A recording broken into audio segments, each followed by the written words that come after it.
Isaiah Rashad dropped his first single in 5 years, and it hit exactly how you hoped. Offset got shot outside a Florida casino.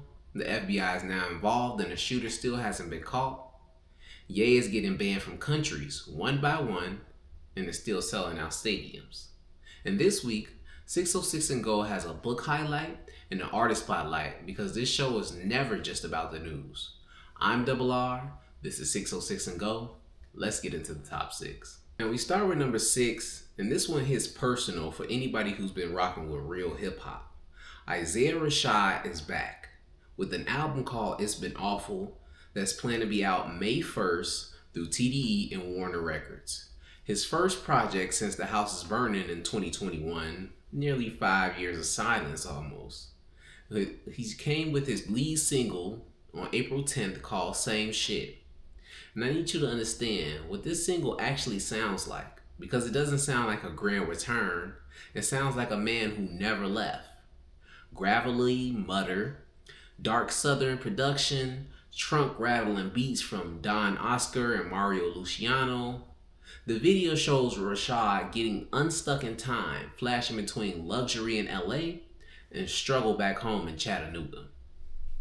Now, he did say himself, conceptually, the song reflects what matters the most to me: family, taking care of myself, and the everyday grind. I wanted something that spoke directly to where I'm from, for my older brothers, and for their core audience. He also had the whole TDE roster showing up for the most part, including Schoolboy Q, Doechii, Sir, Punch. Posters hit the street in New York City before anyone even knew what the title meant. And the title itself, It's Been Awful, is the most honest thing an artist has put out on an album cover in years, if I had to say. He went through a leak, scrutiny, silence, years of people asking where he went, and his answer is 3 words: it's been awful. But he's back, and if Same Shit is the entry point, May 1st is going to be one of the most important album releases of this year. At number 5, and we've covered Bully dropping in episode 3, so I'm not going back over the album. What I want to talk about is the tour, because the tour is the real story right now. Ye opened at SoFi Stadium in Los Angeles on April 1st and 3rd, both sold out, $33 million gross, with Lauryn Hill coming out to perform night 2 for her first ever stage collab with Ye. 80,000 people sang Heartless without a microphone. His daughter North was on both nights, and by every live performance metric, I'd say it was a historical run. And then the world started closing its doors. The UK Home Office banned him from entering the country. Wireless Festival canceled entirely. Marseille, France postponed indefinitely. Ye went on a post on April 15th saying, quote, "After much thought and consideration, it is my sole decision to postpone the show in Marseille until further notice." He still has dates: New Delhi, Istanbul, Netherlands, Poland, Italy, Spain, Portugal. But the pattern is clear. The stadiums say yes, the government says no. Here's the 606 and Go take on this that I don't think enough people are saying clearly enough. Ye is the most compelling argument against himself that hip-hop has ever seen. The talent is undeniable. 80,000 people in Los Angeles proved that last week. The consequences are undeniable as well. 2 countries proved that this week. The question isn't whether you forgive him. The question is whether he's going to let the music speak or keep handing ammunition to the people who want to shut him down. A Bully Deluxe is said to be coming. A tour rolls on, but so does the controversy. And at this point, 2 things might be the same story. At number 4, and I want to take a second before I get into this because I see you. If you've been watching 606 and Go, and you're wondering where we're going to talk about something that feels like yours, this is probably it. Let's talk about love and basketball. Right now, 2026, there is a full-on convergence happening between women in hip-hop and R&B and professional basketball players. And I don't believe it's a coincidence. I feel like it's a vibe shift. First, you have Megan Thee Stallion and Klay Thompson of the Dallas Mavericks. They went public last July, She surprised him with Bone Thugs and Harmony performing at his 36th birthday. He went on to name his boat the SS Stallion. She's on Broadway right now and already talking about manifesting her engagement. Second, you have Coco Jones and Donovan Mitchell of the Cleveland Cavaliers. They already passed certain stages, engaged since July of 2025. He said she brings some peace. She said getting engaged to him is the biggest contract I've ever signed. Third, you got Glorilla and Brandon Ingram of the Toronto Raptors. They shared a courtside kiss back in October of 2025. She told Complex that he made the first move and that the relationship ended up inspiring a few songs. That's what we want to hear. At number 4 spot, we got Ella May and Jason Tatum of the Celtics. Now, they're the most private couple on the list. They've been together since about 2019. They welcomed the son last fall. Neither one posts the other publicly, and you find out because Tatum writes his son named on his game shoes. Now that's peace. That's what it looks like. And lastly, we've got Angel Reese, who was just traded to the Atlanta Dreams from the Chicago Sky, and Wendell Carter Jr. of the Orlando Magic.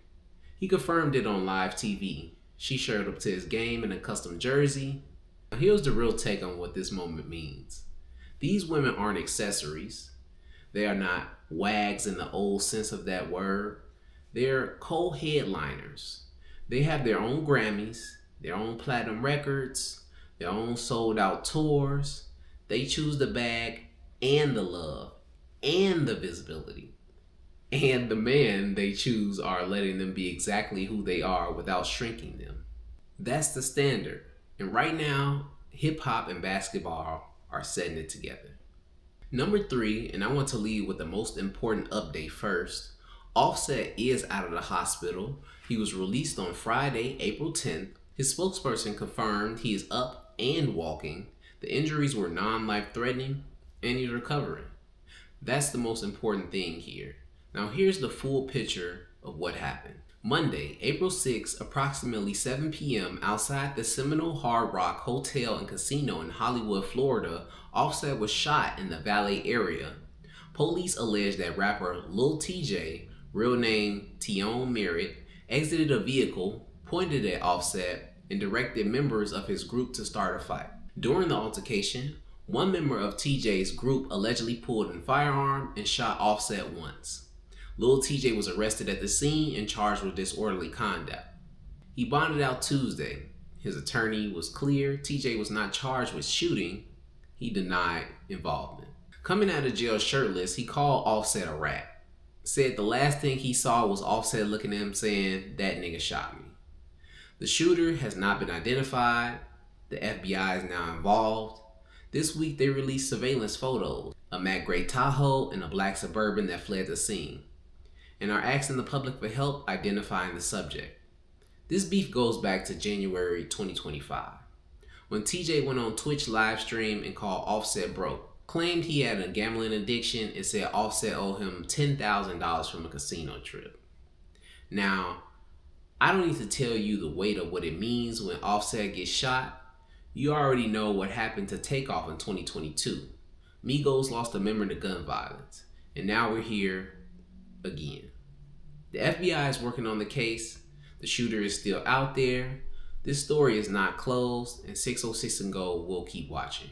At number 2, and this is something new we're building into the 606 and Go atmosphere. Every month we're going to put a book on your radar. Not just any book, books written by people in the industry, about the industry, that give you knowledge most people pay for in a label deal. This month's book highlight, The Culture Playbook Volume 1 by Ty Baisden. Now, if you don't know Ty, that's the whole point of this segment. He's an Atlanta-based music executive and co-founder of the Colture Holdings, spelled COLTURE, which stands for Can Our Leverage Teach Us Real Equity? He discovered Brent Faiyaz on SoundCloud in 2014 and built him into one of the R&B's biggest independent artists, not as his manager, as his 50-50 equity partner. They turned down what would have become a $50 million major label deal. Let that land for a second. It's just 50 M's. Billboard named Basden their 2024 Indie Power Players Executive of the Year. The award was presented by Fayaz himself. The Culture Playbook is a book he wrote to tell you how he thinks. The core idea is something he calls the equity partnership ecosystem.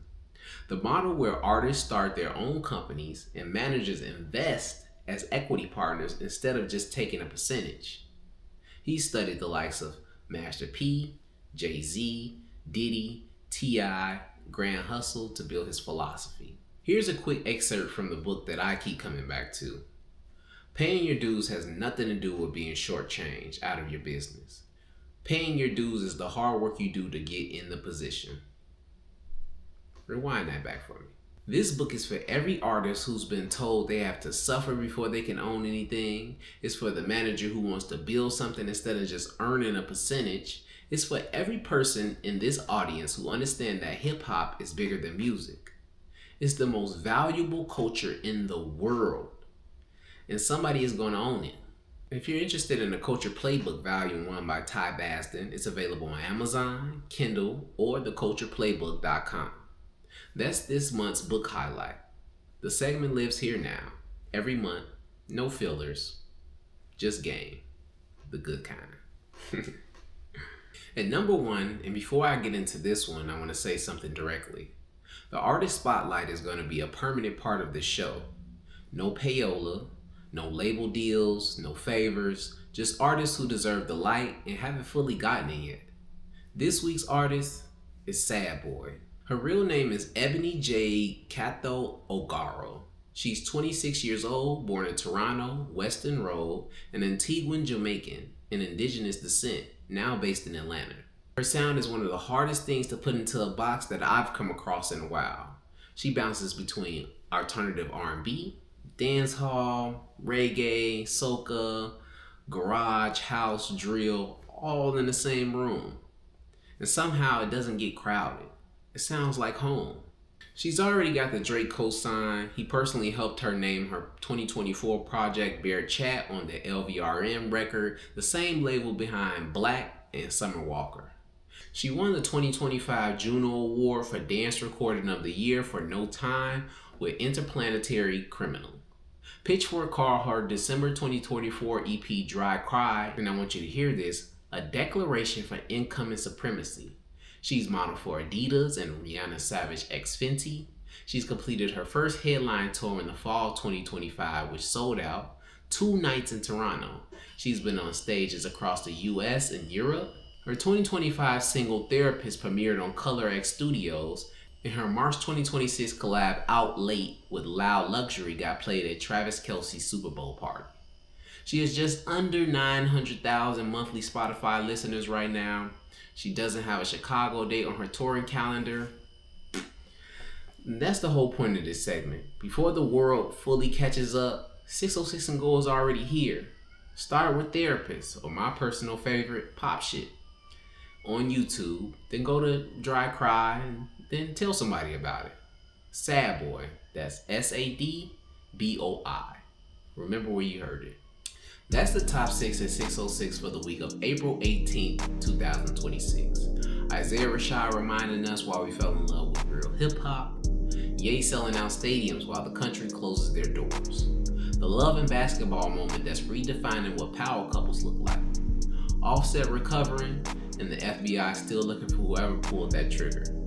Ty Basden giving you the business, culture in one book, and SadBoi, before the world catches up. Every Friday at 6:06 a.m., 6 stories, no fillers, just the culture. I'm Doubl, and this is 606 and Go. Be sure to subscribe if this is your lane, and I'll see you next Friday.